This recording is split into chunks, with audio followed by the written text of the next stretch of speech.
My name is Bree Patillo, and this is Punk Postage. Today we'll be looking at supplies needed for growing and maintaining your stamp collection, specifically for when you're first starting out.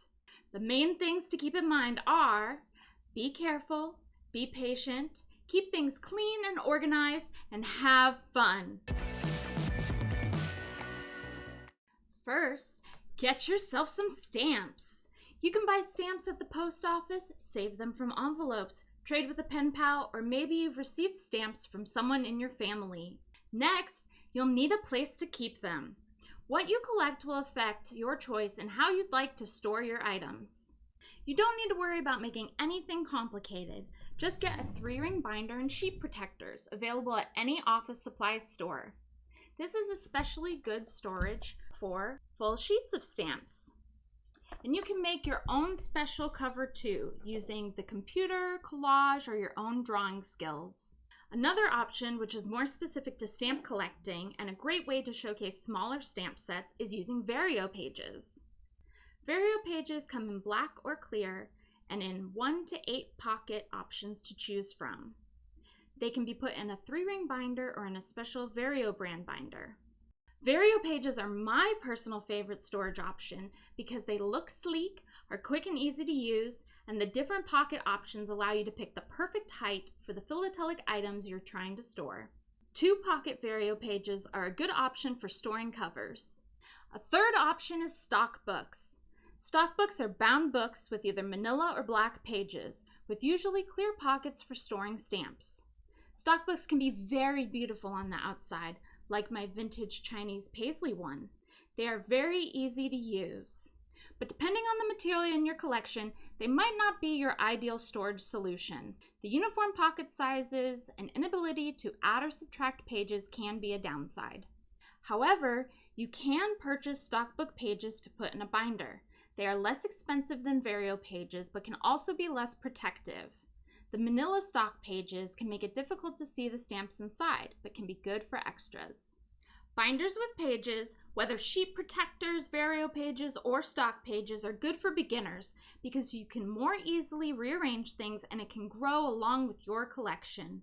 If you're collecting by country, you might like a specially printed album for that country.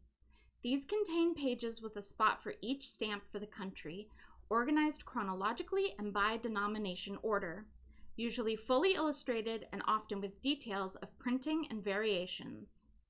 Albums can be bound or have a type of screw post that can be removed to rearrange, add, or remove pages. Stamp albums can be very beautiful, but also very costly. There are several options for storing stamps within albums.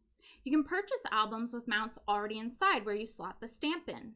Mounts have a clear front and a black or clear background. These albums are gorgeous and easy to work with, but very expensive. Or you can cut and glue in your own mounts for your stamps. These mounts come in various sizes in height and length. You can purchase the length you need or cut them to size yourself. You can also use stamp hinges. Stamp hinges are small pieces of folded glycine material. You wet one side and attach the stamp, and wet the other side to attach to the album page. This is a long time practice for storing stamps historically. However, once a stamp has been hinged, it is no longer in pristine condition anymore, and this can affect the value of the stamp should you like to resell it in the future. Stamp Show Steve has an entire hinge museum, cataloging different types of hinges used throughout time. You can also make your own album pages. You can design pages using the computer or create them by hand. Then add stamp mounts or use hinges to attach your stamps. Going this route, you have the freedom to organize things however you like. If you'd like to exhibit your collection in the future, this is definitely the way you want to go. If you collect by country but don't have a stamp album, but maybe have a stock book or Vario pages, some people get creative and make their own little labels or inserts to help plan out all the stamps that will go into the collection. This way you can leave space for everything and keep track of what you've obtained and what you still need. If you can't purchase anything for your stamps, keep them in whatever container or folder you choose, in a safe, dry place. Or, if you have any, keep them in the glassine envelopes they come in when you purchase them from the post office. Glassine paper helps protect against discoloration of ink and paper. Your number one tool for working with your stamps is stamp tongs.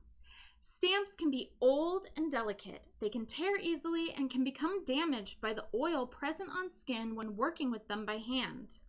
After practice, many find it faster and easier to handle stamps using the stamp tongs.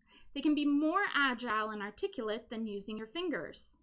There are many sizes and shapes of tongs, including rounded, spade, and pointed. Stamp Show Steve recommends using the rounded kind, especially for beginners, because you are less likely to accidentally damage the stamp while using them. Stamp tongs are a huge help when placing stamps into your chosen storage solution, whether into a sleeve or when mounting with hinges. You may be thinking, sweet, now where do I get all this stuff? Aside from checking out your local stamp dealer, stamp show, stamp club, or stamp and coin store, you can purchase online directly from most of the supply manufacturers, such as Lighthouse, Scott, Stanley Gibbons, and more. Or you can contact Stamp Show Steve through our Quality Stamp Show's Gmail account, and he'll help you out. This was just a brief overview of some of the stamp supplies useful in starting your collection. Whichever storage route you choose, I recommend researching it in more depth yourself, and I hope to cover these items in more detail in the future. Remember to make it special and unique to you, and don't forget the stamp tongs. Next time, we'll look at slightly more advanced tools for continuing your stamp collecting journey. Feel free to contact me with any questions or to suggest a topic you'd like to learn more about. Please like, comment, and subscribe for more, and remember, collect stamps, save the post office.